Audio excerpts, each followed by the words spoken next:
द्रौपदी माँ का स्वयंवर था तो वहां पर शर्त थी कि धनुष उठाना है और धनुष उठाकर मछली की आंख में, नकली कठवे की मछली थी, लकड़ी की मछली थी, उसकी आंख में नीचे देख करके बाण चलाना है। ये शर्त थी कि नहीं? बोलो हाँ थी, बोलो हाँ थी। कर्ण उठ गए थे, तो कर्ण जब उठ गए और धनुष पर बाण चढ़ा के मारना चाहा तो द्रौपदी ने खुद रोक दिया था कि मैं क्षत्रिय हूं, ये बड़े भले बलवान हैं पर ये शूद्र है। जबकि वो थे क्षत्रिय, तब तक भेद नहीं खुला था कि वो किसकी संतान है। लेकिन द्रौपदी ने मना कर दिया कि आने वाली पीढ़ी बिगड़ जाएगी, इसलिए फिर अर्जुन ने भेद किया। कुल मिलाकर शादी विवाह में बहुत विचार होना चाहिए और विचार करके ही विवाह करना चाहिए। बिना विचारे जो करें, बिना विचारे, जोर से, बिना विचारे जो करें सो पाछे पछताएं और काम बिगाड़ें, आपनो जग में होत हंसाएं। जग में हंसी होती है तो आप लोग अपनी बेटियों को, अपने बेटों को मेरी बात सुनवाया करो, संस्कार दिया करो, कथा सुनवाया करो, ताकि बहुत अच्छे आपके बेटे बने, संस्कारी बने और चरित्र के मामले में स्ट्रांग हो, मजबूत हो। चरित्र का मजबूत होना चाहिए। किसी से भी प्यार कर लेना अच्छा नहीं होता, बहुत अच्छा नहीं माना जाता। क्यों मेरी मां? इसलिए अपनी बेटियों को बिठा के समझाना अच्छे से। अभी जो घटना घटी है, 35 टुकड़े किए जिस लड़की के, उस लड़की के बारे में अपनी बेटियों को जरूर बताना कि यदि तुम्हें भी प्रेम का भूत सवार हो तो ये हो सकता है तुम्हारे साथ। क्यों जी, हो सकता है कि नहीं? क्यों विश्वास करते हैं आप किसी पर? अपनी बेटी किसी के भी हाथ में क्यों समझकर? आज समाज में एक बहुत गंदा एक काम हो रहा है मेरी माँ। मैं आजकल पता है आपको, जब लड़के लड़की पढ़ने जाते हैं बड़े बड़े शहरों में तो वहां पर एक ही कमरे में लड़का लड़की एक साथ रहने लग जाते हैं। हाँ या ना? आज के माहौल में ये एक ही कमरे में लड़के लड़की एक साथ रहते हैं पढ़ने के नाम पर। कुछ पैसे तुम दो, कुछ पैसे हम दे, तो किराया चुका के और कमरे में रहो। अब मुझे एक बात समझाओ कि जब रहना ही है तो लड़की लड़की रहे ना भाई साथ में, लड़के लड़के। अब लड़का लड़की रहती हैं, अब बताओ। और ये लोग पढ़ रहे हैं, क्या पढ़ रहे हैं? ये पति पत्नी की तरह पहले ही रह रहे हैं, है ना? उसके संग रह रहे हैं, उसी के संग खा रहे हैं, उसी के संग उठना बैठना है आज के जमाने में। और फिर भी वो अपने आप को कहते हैं कि हम ठीक हैं। और माँ बाप, आप लोगों को नहीं दिखता कि आपकी बेटी कमरे में किसके संग रह रही है? उसके संग कोई पराया मर्द रात को रह रहा है। क्या ये अच्छे संकेत हैं? कितनी अंधी हो गई है ना दुनिया, सब देख रहे हैं, सबको पता है ऐसा हो रहा है संसार में। बोलो हमारे देश में ऐसा हो रहा है कि नहीं? क्या लड़की के माँ बाप को पता नहीं है कहां सोए पड़े हो, कब जागोगे? तुम्हारी जवान बेटी किसी गैर मर्द के संग रहती है पढ़ने के नाम पर, फिर ये घटनाएं घटती हैं, चरित्र तो बिगड़ ही जाएगा। काजल की कोठरी में कोई जाए और बिना कालिख लगे बाहर आ जाए, साहब ऐसा नहीं हो सकता।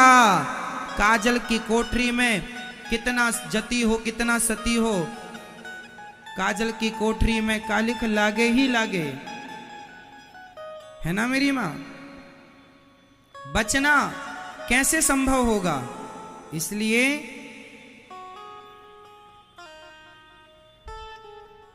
आप लोग समझिए और अपनी बेटियों के लिए सावधान रहिए, ताकि आप अपनी बेटियों के साथ होने वाली कोई भी घटना से पहले ही आप अपनी बेटियों को बचा सकें और कोई दुर्घटना आपकी बेटी के संग कभी ना हो। कोई कितना जती हो, कोई कितना सती हो, कोई कामनी के संग काम जागे ही जागे, ऐसा हम नहीं कह रहे। रफी जी ने गीत गाया है, रामचंद्र कह गए सिया से, उसी की लाइनें हैं ये। कोई कितना जती हो, कोई कितनी सती हो, कामनी के संग काम जागे ही जागे। ऐ सुनो कहे गोपी राम, जिसका है नाम काम, उसका तो फंद गले लागे ही लागे, लागे ही लागे। क्या बताएं? है मूर्ख की प्रीत बुरी, जुए की जीत बुरी, बुरे संग में बैठते भागे ही भागे। है काजल की कोठरी में कैसे ही जतन करो, काजल का दाग भाई लागे ही लागे, लागे ही लागे। काजल की कोठरी में बैठे और वहां बैठकर उसके काजल का दाग उसके कपड़े में ना लगे, ऐसा हो नहीं सकता कि एक लड़का एक लड़की एक कमरे में पढ़ाई के नाम पर साथ रहें और उनका चरित्र ना बिगड़ जाए। ऐसा हो ही नहीं सकता कि दाग ना लगे। और माँ बाप कहां सो रहे हैं? क्या है शिक्षा के नाम पर? ऐसी शिक्षा हमारे देश में नहीं थी साहब। पहले भी पढ़े लिखे थे, आज ही तुम पढ़े लिखे हो ऐसा नहीं, तुमसे ज्यादा पढ़े लिखे पहले चाणक्य के पढ़ाए सम्राट बने हैं। चाणक्य के पढ़ाए बच्चे सम्राट बने हैं। सम्राट पढ़े लिखे पहले थे, तब आर्यभट्ट ने शून्य दिया, दशमलव दिया। पढ़े लिखे पहले भी थे, पर तुम्हारी तरह पढ़ते नहीं थे कि वो कमरे में एक साथ रह के बिना शादी विवाह के ऐसी मर्यादा का उल्लंघन करके रहें और वो पढ़ाई का नाम दें। ये शिक्षा नहीं है, ये शिक्षा के नाम पर चरित्रहीनता है, ये देह व्यापार है। ये एक प्रकार का देह व्यापार है, जैसे आपने शिक्षा का नाम दिया है। इसलिए पढ़ाया जाता है गा से गधा, क्योंकि आज की शिक्षा गधा ही बना रही है। हमारे जमाने में पढ़ाया गया गा से गणेश, तो गणेश जैसी शिक्षा है, गा गणेश का। अभी सब गधों वाली हैं, ये गधे ही तो और क्या है, इनको कैसे समझदार कह दोगे आप?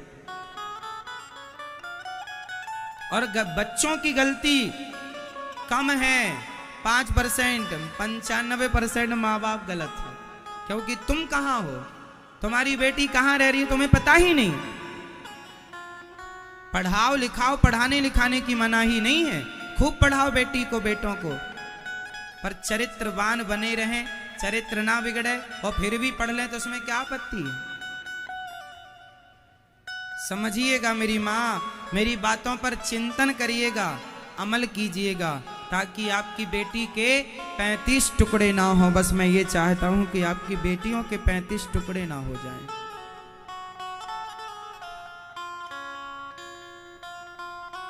किसी के साथ भी कोई भी घटना कभी भी घट सकती है, सावधान रहने में क्या आपत्ति है? आपकी बहन बेटियां सावधान रहें तो क्या बुराई है?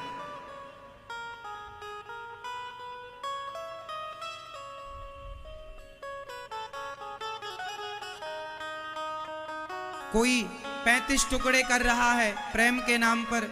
अभी कुछ दिन पहले और एक घटना आई थी, एक लड़की को जिंदा जला दिया गया था, जिंदा जला दिया गया था उसको। तो ये घटनाएं ना हो हमारे पढ़े लिखे भारत में, समाज में। अच्छी सूचना नहीं है ये, अच्छे संकेत नहीं है ये। कितना क्रूर होता जा रहा है समाज, बहुत बड़ी कीमत चुकानी पड़ेगी हम सबको यदि नहीं जागरूक बने तो।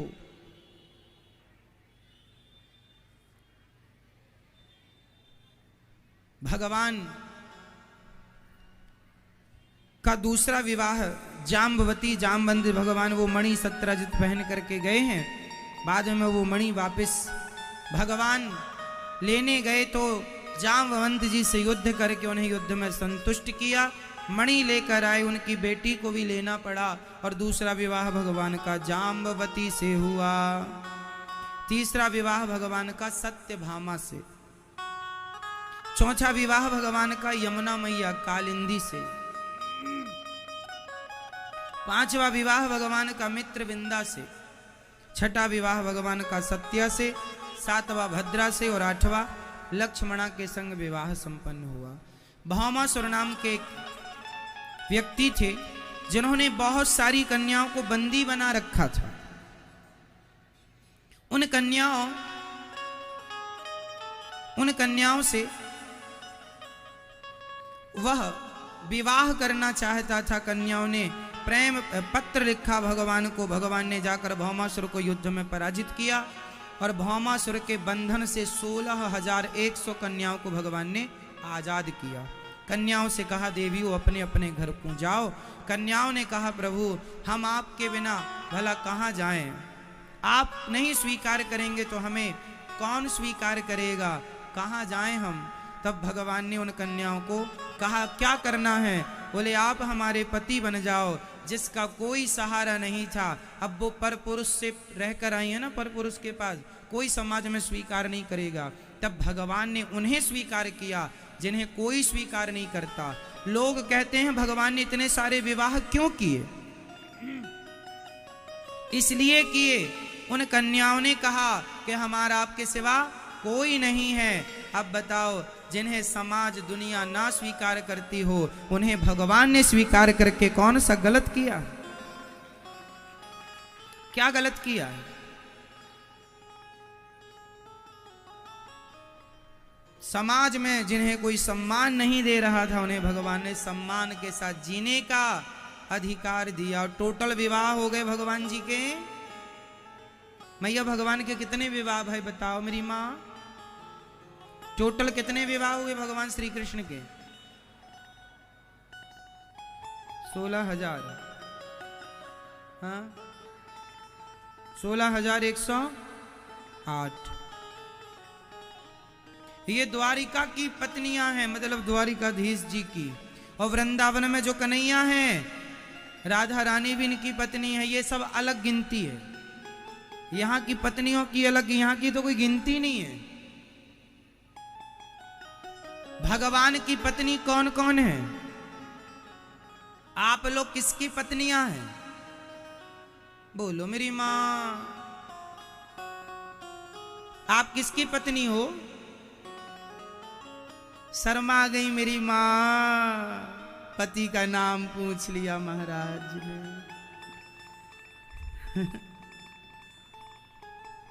आप किसकी पत्नी हो?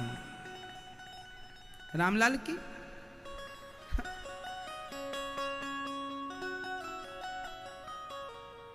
आप रामलाल और गिरधारी लाल की पत्नी बाद में बनी, पहले से भगवान की पत्नियां आप सब ऑलरेडी हैं। हम सब भगवान की पत्नियां हैं। तुम हो एक अगोचर सबके प्राण पति।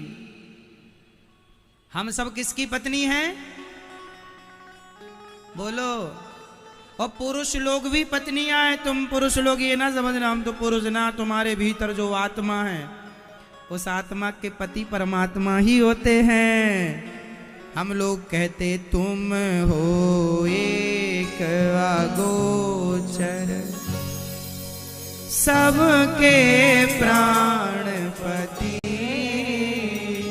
स्वामी सबके प्राणपति। किस विध मिला हूँ दयामय, किस विध मिलो श्री श्याम जी, तुमको मैं कुमति। ओम जय जगदीश हरे।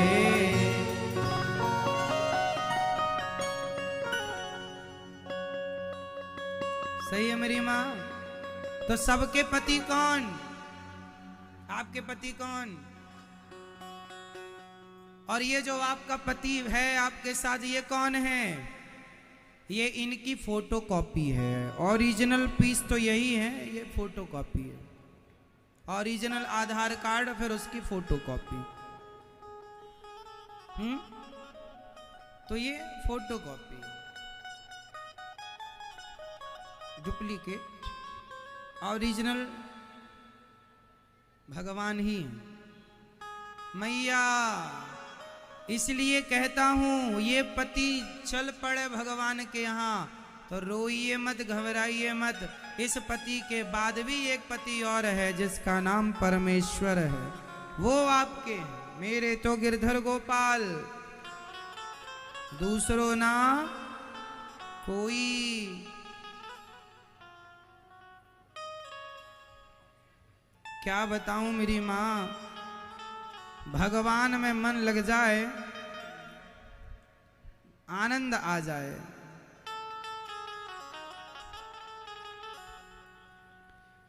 मेरे तो गिरधर गोपाल दूसरो ना कोई, जाके सर मोर मुकुट मेरो पति सोई। मेरे तो गिरधर गोपाल दूसरो ना कोई। कहे कारो कोई कहे गोरो, कोई कहे कारो कोई कहे गोरो। लियो है अखियों को तारो, मेरो कन्हैया तो मेरे अखियों को तारो है। कोई कहे हल्को कोई कहे भारो, लियो है तराजू तौल। हमने तो तराजू में तौल कर देखा है कि मेरा कन्हैया तो सब में, करोड़ों में, अरबों में एक, मेरे तो गिरधर गोपाल दूसरो न कोई। क्या बात है, मीराबाई का भाव ही अलग है। इसलिए आप भी अपना मन भगवान में लगाकर पति परमेश्वर उन्हीं को मान लीजिएगा। टोटल विवाह हो गए 16,108। भगवान अपनी पत्नी रुक्मणी जी से भगवान हंसी मजाक करते रहते हैं। भगवान की बेटियां कितनी हुई? भगवान श्री कृष्ण की कितनी बेटियां? कौन बताएगा? भगवान की बेटियां हैं हर रानी से एक, तो हो गई 16,100, और बेटा है हर रानी से 10, तो 16,108 गुणे 10 कर दीजिए, बेटे आ जाएंगे।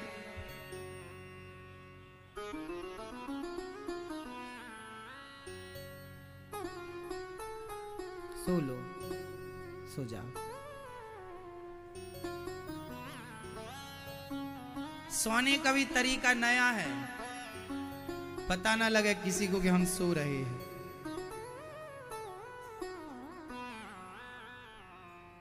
है ना?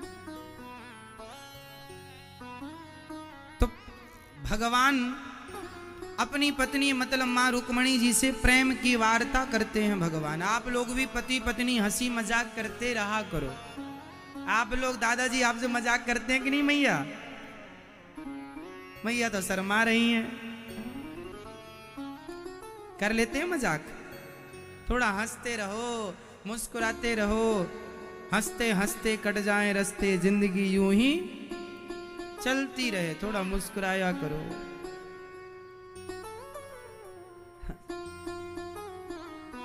और जब हंसी ना आए तो कथा सुन लिया करो। हंसना रोना सब हो जाता है कथा में, है ना? अभी हमने एक दिन सुनाया था ना तुल्लू मनाली वाली कथा। चले घूमने तुल्लू मनाली। तो हंसना जरूरी है जीवन में।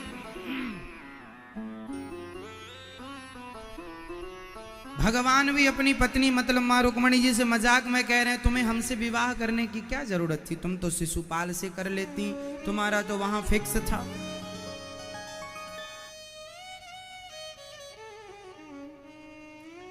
अच्छा, जब किसी को चोट लग जाती थी, आज के पहले जब कोई दवाई हॉस्पिटल कम थे, तो लोग क्या लगाते थे? हल्दी। सबसे बड़ी एंटीबायोटिक क्या है? हाथ में सूजन होए तो हल्दी चूना लगा देते थे, घाव हो जाए तो हल्दी लगाने से कोई बैक्टीरिया नहीं बढ़ता। पहले के लोग हल्दी कब लगाते थे? जब घाव हो जाता था। लेकिन एक विवाह की रस्म है, पहले ही हल्दी लगा दी जाती है, आगे बड़े बड़े घाव होंगे इसलिए पहले ही पोत दी जाती है पूरे शरीर में कि आगे दोनों लोग तैयार रहना बड़े बड़े घाव सहने के लिए, पहले ही एंटीबायोटिक दे दी है ना। शादी के पहले हल्दी क्यों लगाए? हल्दी तब लगाई जाती है जब कोई घाव वाव हो गया हो, कोई सूजन हो गई तो हल्दी लगा लो। अब इनको पता है बाद में सूजन होगी, क्यों? कभी वहां से हमला हो रहा है, कभी यहां से हमला हो रहा है, तो सूज जाएगा, इसलिए पहले ही हल्दी लगा दी जाती है। तो ये गृहस्थी बड़ी अच्छी है, और हंसते मुस्कुराते कट जाए तो इससे बड़ी सफलता भी नहीं।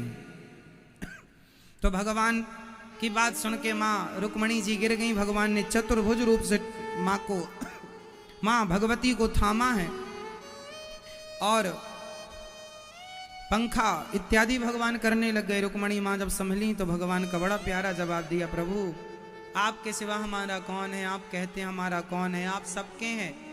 आप कहते हैं हम यहाँ वहाँ भागते हैं, प्रभु आप सब जगह हैं। पृथ्वी का कण जब उड़ के हवा से वहाँ से यहाँ आता जाता है तो हवा के कण कण में आप विद्यमान हैं, तो आप ही तो भाग रहे हैं वहाँ से यहाँ, आपकी ही सत्ता है प्रभु। बहुत अच्छी बात कही। इसके बाद अनिरुद्ध जी का विवाह भगवान कृष्ण के पुत्र हुए प्रद्युम्न, जिन्होंने सम्रासुर को मारकर रति से विवाह किया, और भगवान के पुत्र प्रद्युम्न जी के पुत्र अनिरुद्ध का विवाह बाणासुर की बेटी उषा से हुआ। बाणासुर से भगवान उसके पक्ष में शंकर जी आए युद्ध करने। भगवान ने शंकर जी को मोहिनी दिलाकर सुलाकर और बाणासुर के सारे हाथ काट दिए, 4 भुजा छोड़ दी, और बाणासुर का कल्याण किया है, उस पर कृपा की है, और उषा अनिरुद्ध का विवाह कराया। पांडुरक नाम के एक राजा थे, भगवान ने उन पर कृपा की। वो नकली भगवान बना घूमा करता था पांडुरक, तो नकली भगवान से थोड़ा सावधान रहने की जरूरत है। नकली भगवान किसे कहते हैं बताओ? आज हमारे देश में, हमारे समाज में वो कौन है जो भगवान बनने की कोशिश कर रहे हैं? आज हमारे देश में कुछ मंदिर बना दिए हैं लोगों ने, एक बाबा जी का, और कहते हैं कि ये भगवान है। कोई कैसे भगवान हो सकता है? हम बात कर रहे हैं साईं बाबा की। मंदिर बना दिए साहब, और भगवान से ऊंचा सिंहासन लगाकर बिठा दिया। अब बताइए भगवान कौन है? भगवान कौन है आप लोग बता दीजिए। भगवान किसे कहते हैं? जोर से कोई आपसे कहे भगवान कौन है, तो कौन भगवान है? किन्हें आप भगवान मानती हैं?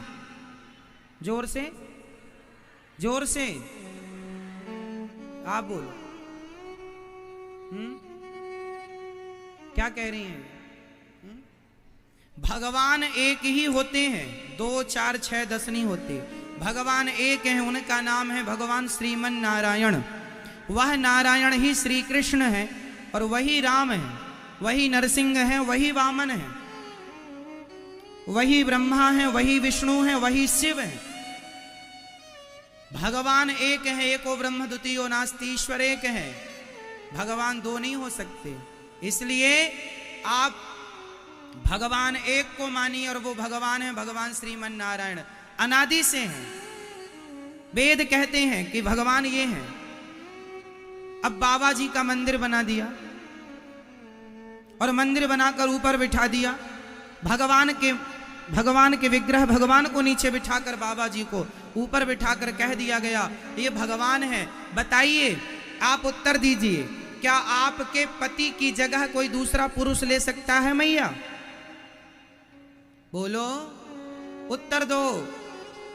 क्या आपके पति की जगह कोई दूसरा पुरुष ले सकता है? हाँ या ना?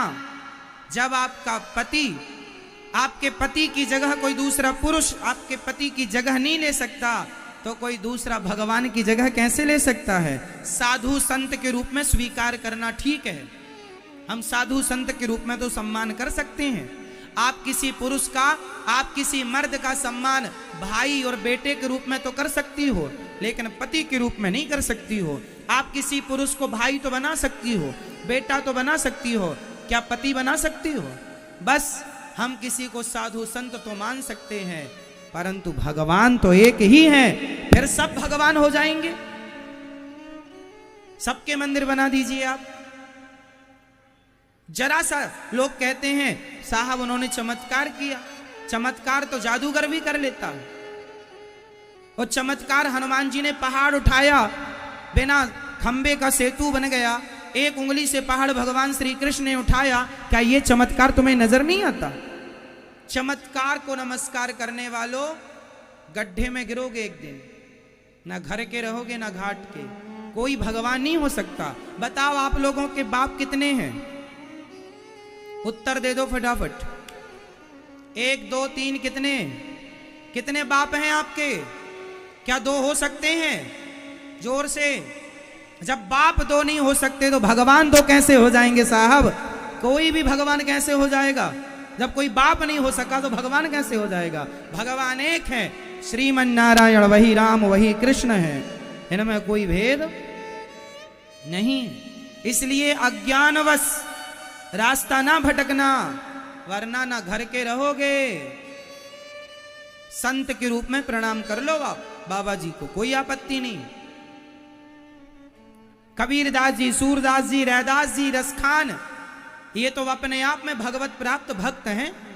इन्होंने भगवान का साक्षात दर्शन किया है। ऐसे महान संतों को हमने संत ही माना है, भगवान नहीं माना। बोलो हाँ या ना? संत के रूप में प्रणाम करते हैं हम। तो नरसिंह जी को भी संत के रूप में प्रणाम, भक्त के। हम तो मीराबाई को भी प्रणाम करते हैं। मीराबाई से बड़ा भक्त कौन है? हम तो मीराबाई के भी चरण धूली माथे पे सजाते हैं। ये सब भक्तों की कोटि में है, तो भक्तों की कोटि में रखा जाए, भक्तों की लाइन में रखा जाए, भगवान ना बना दिया जाए। कितनी बड़ी अज्ञानता है इस घोर कलयुग में। भगवान लॉन्च हो रहे हैं साहब, भगवान लॉन्च हो रहे हैं, और आप लोग अज्ञानवश जो जिसने जैसा कह दिया मान लिया। ना सही का ज्ञान है ना गलत का ज्ञान है। इसलिए कहता हूं थोड़ा रामायण पढ़ा करो, बच्चों को पढ़ाया करो, तो ज्ञान होगा कि भगवान की परिभाषा क्या है। कोई बाबा, कोई संत, साधु संत तो हो सकता है भगवान। आप क्या कहते हैं? भगवान हो सकता है कोई भगवान के सिवा?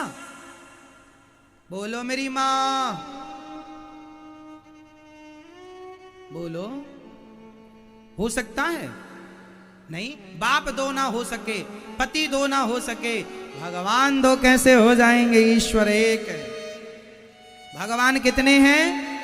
जोर से क्या नाम है उन एक का? श्रीमन नारायण। उन श्री मतलब लक्ष्मी के सहित नारायण। अब आप कहेंगे फिर दुर्गा जी कौन है, शारदा कौन है? तो हमने कहा श्रीमन नारायण। तो श्री में जो लक्ष्मी है, श्री मतलब लक्ष्मी होता है। लक्ष्मी ही दुर्गा है, लक्ष्मी ही शारदा है, लक्ष्मी ही काली, महाकाली। इस धरती पे जितनी देवियां हैं सब लक्ष्मी स्वरूपा है, स्वरूपा है। तो श्रीमन नारायण कह देने से सबका संबोधन हो गया, अलग से कहने की जरूरत। अच्छा ये बताओ, स्वर्ग का राजा कौन है? क्या है? स्वर्ग का राजा कौन है? नाम बताओ स्वर्ग के राजा का। भैया बताएंगी? स्वर्ग के राजा का नाम बताओ। हाँ, नहीं पता? आज पहली बार आई हैं? अभी आई हैं आप? अभी आई हैं महाराज, इसलिए हमें पता नहीं है। स्वर्ग के राजा का नाम क्या है? जोर से। इंद्र। स्वर्ग के राजा का नाम क्या है? इंद्र। स्वर्ग के राजा इंद्र को भी हम लोग भगवान नहीं मानते। स्वर्ग के राजा इंद्र को भी हम लोग भगवान नहीं मानते, उन्हें देवता मानते हैं। जब स्वर्ग के राजा को भगवान ना माने हम लोग, तो फिर किसी को हम भगवान कैसे कह दें? हम तो भगवान को भगवान कहेंगे। इसलिए सदा से राम नाम कहते हम आए हैं, राम नाम ही सत्य है। और दूसरा, भगवान के अनेक नामों में से एक नाम चुन लिया गया, कृष्ण नाम भी उन्हीं का है। राम, गोविंद, गोपाल, मनमोहन, मदन मुरारी, द्वारिकाधीश जी, बद्रीनाथ जी, जगन्नाथ जी, ये सब भगवान ही हैं। जगन्नाथ जी कौन? बोलना श्रीमन नारायण। जगन्नाथ जी कौन? जोर से। बद्रीनाथ जी, विठलनाथ जी, द्वारिकाधीश जी, बिहारी जी, राधा रमण जी, राधा वल्लभ जी, सांवरिया सेठ जी, रंगनाथ जी,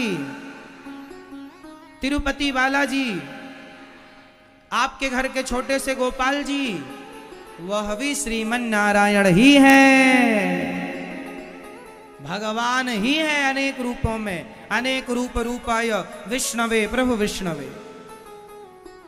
इसलिए भगवान मानना, इससे बड़ा भगवान का अपमान। अब सोचो, आपका पति बगल में खड़ा हो और आप अपने पति की तरफ ना देख के पराये मर्द की तरफ देखो, बड़े सुंदर हो, तो आपके पति को अच्छा लगेगा?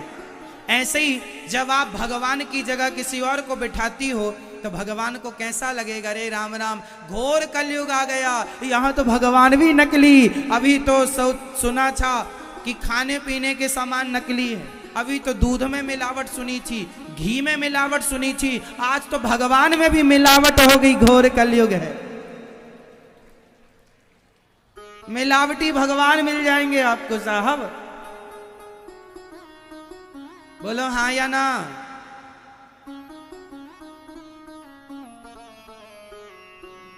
आंख खुल सके तो खोल लेना, और ना खुले तो भी हम क्या करें? हमारा धर्म है सही रास्ता बताना, भटकना और ना भटकना, सही रास्ते पर आना। ना ना मर्जी आपकी। क्यों मेरी माँ? ये हमारी माताएं भी, जो जिसने कह दिया उसी को भगवान मान लिया। वाह भाई वाह, कुछ भी किसी को भी भगवान।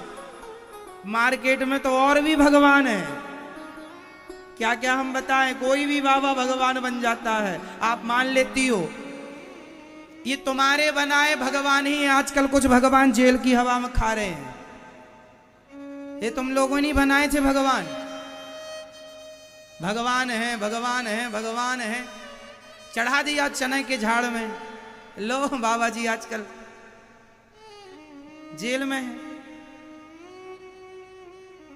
दूध से नहवा देते थे बाबा जी को, और दूध जो नहाने के बाद बचा उसकी खीर बना के भक्त खा लेते थे। इतना अत्याचार तुमने किया।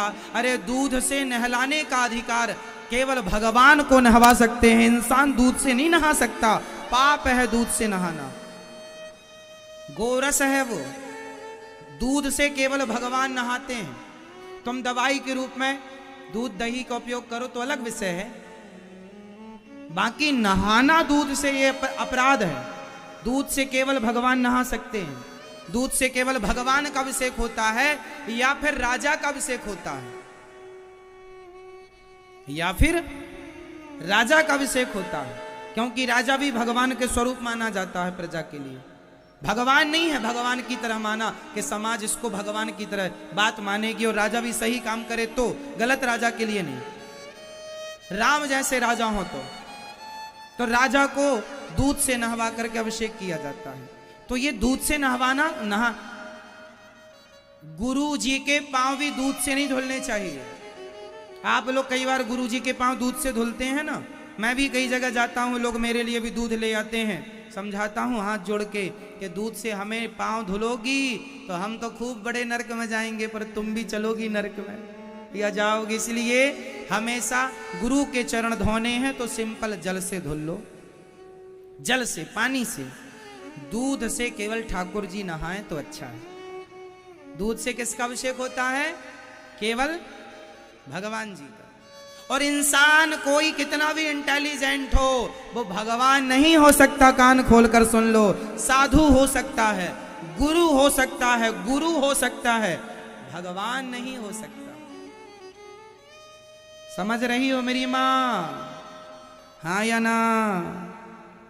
जैसे तुम्हारा पति कोई दूसरा नहीं हो सकता है, सही। तो आज से कौन कौन अज्ञान से बाहर आएंगे?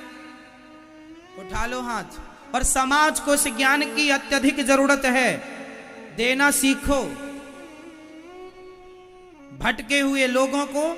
सही। अब आप कहें महाराज जी वो तो बहुत समय से मंदिर बने हैं। अरे भाई, आप पीतल को 10 साल रखे रहो अपने घर में ये मानकर कि ये सोना है, 100 साल रखे रहो पीतल को ये मानकर कि ये सोना है, तो आपके मान लेने से पीतल क्या सोना हो जाएगा? जब पीतल कभी सोना नहीं हो सकता। अब कहें महाराज जी हमारे तो बाप दादे कहते थे कि सोना है। कहते रहे होंगे, मूर्ख रहे होंगे तुम्हारे बाप दादे, तो पीतल को सोना कह के चले गए। सोनार को दिखाया, कह दिया पीतल है। तो सोनार ने कह दिया कि पीतल है, तो मानना पड़ेगा कि पीतल है। उसी तरह तुम किसी को भी भगवान मान लो, कैसे सोना हो सकता है? भगवान वेद जो कहें, पुराण जो कहें, जिनके लिए कहें वो भगवान होते हैं। जैसे सोनी कहे कि ये सोना है तो माना जाएगा, जोहरी कहे कि ये हीरा है तो माना जाएगा। हमारे तुम्हारे कहने से हीरा नहीं माना जाएगा। क्यों जी माना जाएगा? कौन कहेगा? जोहरी। शास्त्र कहें, पुराण कहें, जो वो कहें वो मानना जाएगा। ऐसे कुछ भी मनमानी चल रही, जो मन में आया कर लिया, जो अच्छा लगा कर लिया। मेरी मां समझ जाओ। पौंड्रक भी ऐसे ही था, वो अपने आप को भगवान ने मारा पौंड्रक को, उसका उद्धार किया। काशीराज और द्विविद का उद्धार किया।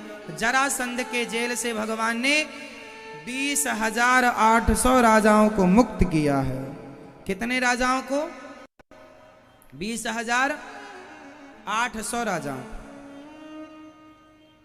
मुक्त कर दिया। इसके बाद भगवान ने जरासंध को भीम भैया ने मारा है, और भगवान ने शिशुपाल का उद्धार किया।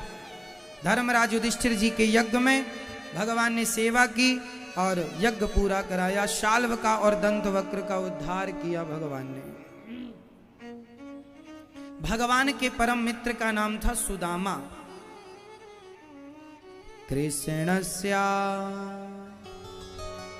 कृष्णस्यासीत् सखा कश्चित् ब्राह्मणो ब्रह्मवित्तमः विरक्त इंद्रियार्थेषु प्रशांतात्मा जितेन्द्रियः।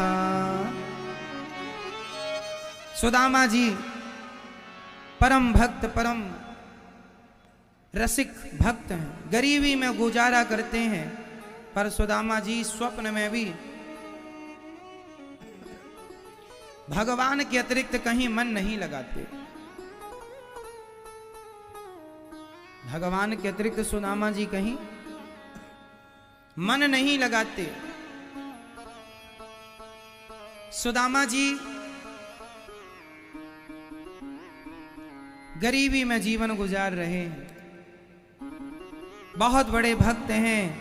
शिकायत नहीं है कि भगवान तुमने ये नहीं दिया, वो नहीं दिया। जो दिया है बहुत दिया है, ऐसा मानते हैं सुदामा जी। एक दिन भगवान सुदामा जी को देखकर रोने लगे कि मेरा मित्र इतना गरीब है फिर भी मांगता कुछ नहीं है। देखो निष्काम भक्ति है सुदामा जी की। जहां निष्काम भक्ति हो वहां भगवान अपने भक्त पर प्रसन्न हो जाते हैं कि मेरा भक्त निष्काम। सुदामा जी के यहाँ भगवान खुद पहुंच गए सामान्य रूप बनाकर और कहा कि भिक्षाम देही। माता सुशीला ने कहा हमारे घर सूतक लगा हुआ है जन्मने का। बोले क्या जन्मा है? बोले गरीबी ने जन्म लिया। भगवान ने कहा अपने पति से कहना कि वो द्वारिका जाएं, उनके मित्र द्वारिकाधीश हैं। आज सुशीला को पहली बार पता लगा कि मेरे पति के मित्र द्वारिकाधीश हैं। चले सुदामा जी, चले सुदामा जी।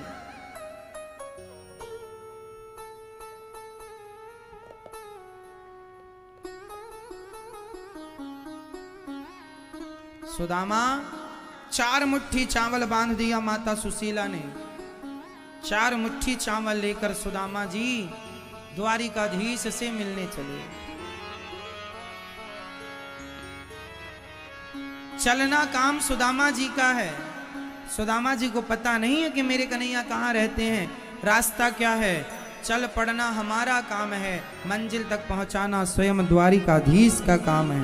पहुंचाएंगे अपने हिसाब से।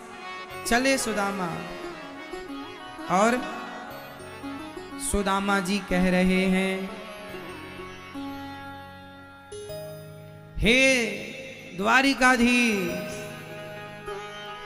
हम आ नहीं सकते, आप हमें बुला लो। मित्रों पड़े हैं और नेत्रों के इतना प्रेम मित्र के लिए कोई प्रेम कर सकता है ना मेरी माँ। तो भगवान प्रेम का मूल्य कोई चुका सकता है, केवल भगवान, भगवान के सिवा कोई नहीं। इसलिए मेरी माँ, भगवान से प्रेम करना सीखो। सुदामा ने प्रेम किया तो देखो भगवान ने कितना प्रेम किया है। तुम भी करो भगवान से प्रेम।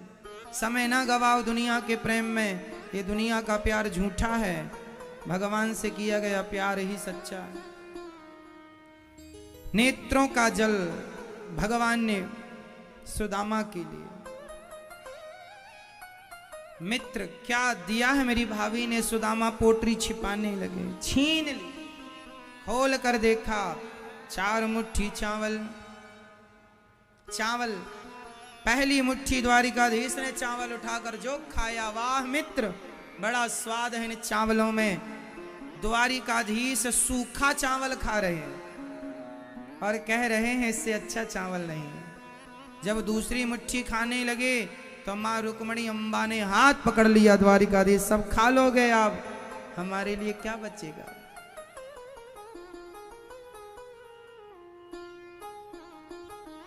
क्या बचेगा हमारे लिए। भगवान ने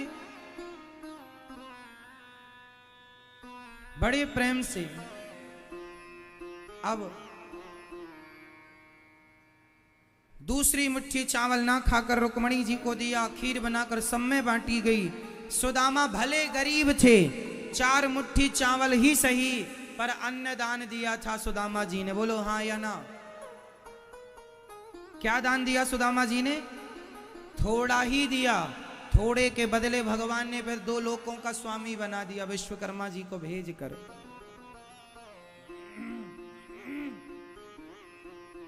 इसलिए आपसे कहता है ये दास कि आप लोग भी अन्नदान करते रहिएगा।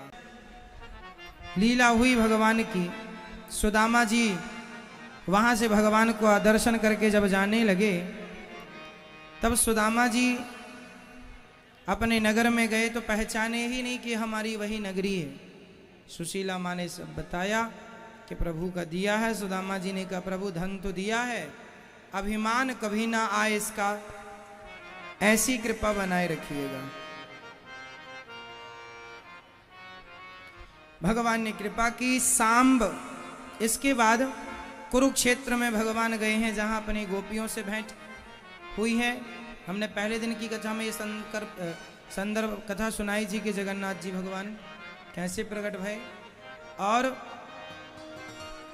माँ रोहिणी ने कथा सुनाई। कुरुक्षेत्र में आपस में सब चर्चाएं हुई। भगवान अपनी माँ गोपियों से भेंट करते हैं। देवकी माँ के 6 पुत्रों को भगवान ने वापस किया है, जो कंस ने मार दिए थे। फिर भृगु जी ने भगवान के पाद प्रहार किया, भगवान ने उन पर कृपा की। सांब का पेट में कपड़ा बांध कर जाना, संतों का अपमान करना। कपड़ा हटाकर देखने पर मूसल निकलता है। सांब पेट में कपड़ा बांधकर संतों के पास गए कि हमारे पेट में लड़का है कि लड़की। संतों ने कहा तुम पुरुष होकर के और कह रहे हो कि पेट में क्या है, जाओ तुम्हारे वंश का नाश करने वाला मूसल है। कपड़ा हटाकर देखा मूसल निकला, वही आपस में लड़के मरने का कारण बना, श्राप। इसके बाद नव चूर्ण बना के फेंक दिया, जरा सा कील मछली निकल गई समुद्र में फेंकने से, उसे बहेलिये ने मारकर उसके पेट से कील निकालकर बाण में लगाई और नव योगेश्वरों का संवाद हुआ। नव योगेश्वर ने दिव्य ज्ञान दिया है, अद्भुत। 24 गुरुओं की चर्चा है। 24 गुरु पृथ्वी वायु आकाश मापोग्नि चंद्रमा रवि कपोतो जगरः सिंधु पतंगो मधुकृत गजः मधुहा हरिणो मीनः पिंगला कुर्रोर्भकः कुमारी शर्कृत सर्पूर्ण नाभि शुपेशकृत। दत्तात्रेय जी के 24 गुरु पृथ्वी वायु अग्नि आकाश को गुरु बनाकर शिक्षा पाई। सीखने वाला कहीं से भी सीख सकता है और ना सीखने वाला कहीं से नहीं सीखेगा।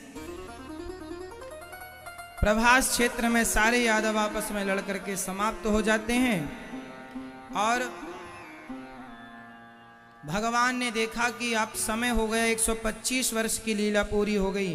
भगवान अब लीला पूरी करके परमधाम जाने की तैयारी में थे। सारे यादव आपस में लड़के चले गए। अब अनिरुद्ध का बेटा वज्रनाभ बचा, जिनकी आज यादव लोग संतान हैं। एक को छोड़कर बाकी सब चले गए। सब परिकर को भगवान ने परमधाम विमानों से भेजा है। भगवान की गोपियां ग्वाल वाल सखा लीला पूरी हो गई। सब बैकुंठ परमधाम विमानों में चढ़ चढ़ के गए। बलराम जी, यशोदा मैया, सब भगवान के चरणों में बहेलिये ने बाण मारा। ये बहेलिया पिछले जन्म का बाली, जैसे राम जी ने छिपकर मारा। उसने कहा कि आपने छिपकर क्यों मारा? राम जी बोले तू भी मार लेना अगले जन्म में भाई, इसलिए छिपकर। अब राम कथा बाली को छिपके क्यों मारा? ये सारी कथाएं हम पर